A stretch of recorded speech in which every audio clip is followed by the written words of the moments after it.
Hello everyone, my name is Rosie, and welcome back to Rosie's Rapid Record Reviews. Yeah, let's get right into this one. When me and George come through in the Audi, we give them bruises, Lewis Capaldi. Today, we are going to be reviewing Chase Ceglie, Chaseland. Now, this is an album that released in late 2022, and it's one I've put on a lot of times since then. You know, there's been peaks and valleys of me listening to it, and I've been, really listening to it sometimes. Other times it's been a couple months, but what I'm trying to get at is this has been on repeat for this whole time, and it's not going anywhere soon.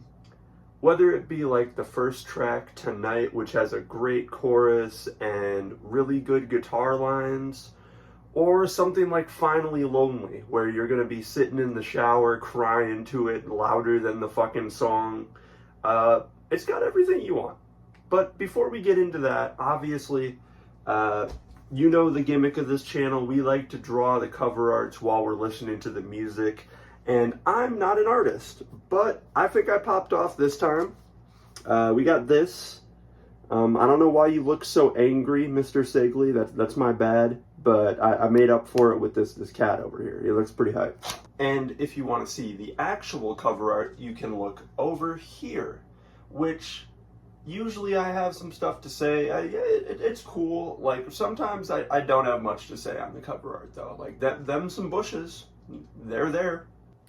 And like I mentioned earlier, one of the songs on here is Tonight, and that ends up being the opener.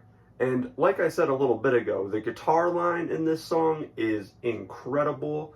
I love the way it just connects his verses here, because I don't think there's actually a chorus in here. I know I said it earlier, but it kind of just seems like 4 verses that lead to the one line that kind of repeats throughout the track about, tonight. I really can't do it. He holds that shit for a long time. This leads us into the second track, Hold On, which is a lot more subtle and gentle of a track. Instead of having the guitar and the bass working together, this has some nice flute or like woodwind type instruments in it. There's a more subtle guitar playing throughout the whole thing. And most of the emotion really comes from Chase's voice here on the chorus. The chorus delivers a lot of conflict compared to the rest of the track, where the rest is more dreamy and sleepy. The chorus feels like it just has a little bit of intensity to it. Maybe it's the switch in the guitar, maybe it's the drums, I'm not too certain. But I love his delivery on it, and it makes for a really nice track. In the next song, Finally Lonely, you can really tell that this dude's been through like a painful relationship lately, or something like that, because he's just belting these lines out in the chorus, and you feel for it, man. Like, the lyrics, they're simple, but the way they're delivered and how they're written just makes them punch extra hard.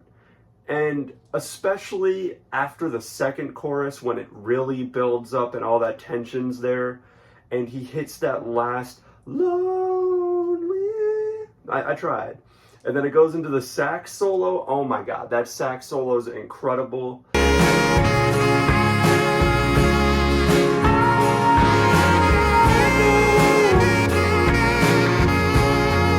But thankfully, the next song is way less sad and more kind of frustrated in the lyrics, with the track Off My Mind, which ended up becoming a little bit of a hit.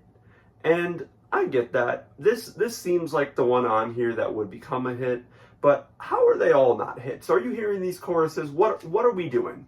The bass in this song is absolutely killer. It's topped with that synth line that is almost as catchy as the chorus, that little